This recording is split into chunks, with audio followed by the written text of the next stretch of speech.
નમસ્કાર દર્શક મિત્રો, ગુજરાતમાં આપણું સ્વાગત છે। ભાજપને રામ રામ કરનારા મહેશ વસાવા હાલ તો ભીલિસ્તાન ટાઈગર સેનાના રાષ્ટ્રીય પ્રમુખ બનીને આદિવાસીઓના હક માટે લડત આપવાની તૈયારીમાં છે।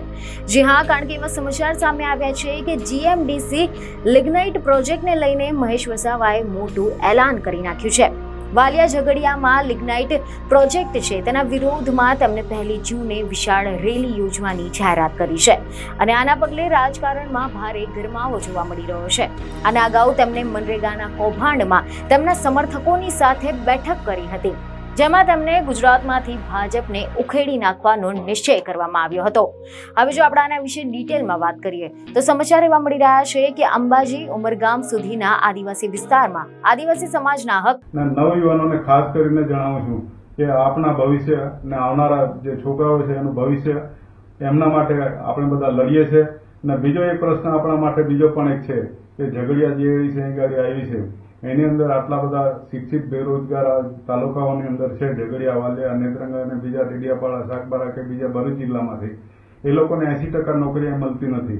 એટલે શિક્ષિત બેરોજગારોનું એક લિસ્ટ બનાવવા માંગુ છું ભીલિસ્તાન ટાઈગર સેના દ્વારા, અને એ લિસ્ટ તમે બધા અહીં ગાડી તમારા બાયોડેટા આપો અને એની સામે આપણે નોકરીઓ માટે આપણે આખી ઝઘડિયા જીઆઈડીસીમાં પણ રેલી કાઢવી પડે, અંકલેશ્વરમાં રેલી કાઢવી પડે કે દેશમાં કાઢવી પડે, આપણા મોટા પાયે ભીલિસ્તાન ટાઈગર સેના પર આપણે રેલી કાઢીશું એવું હું આજે જણાવું છું।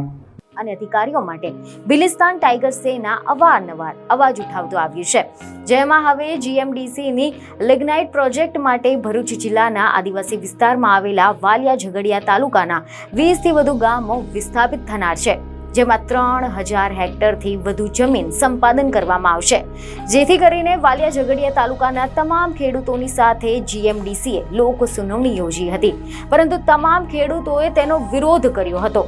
અને હવે આના બાદમાં એવી ખબરો સામે આવી છે કે ભીલિસ્તાન ટાઈગર સેનાના રાષ્ટ્રીય પ્રમુખ અને ડેડિયાપાડાના પૂર્વ ધારાસભ્ય મહેશ વસાવાએ વાલિયા ઝઘડિયા લિગ્નાઇટ પ્રોજેક્ટના વિરોધમાં 1 જૂને વિશાળ રેલીનું આયોજન કર્યું છે। બીજી એક ખબર સાથે ફરી મળીશું। ધન્યવાદ।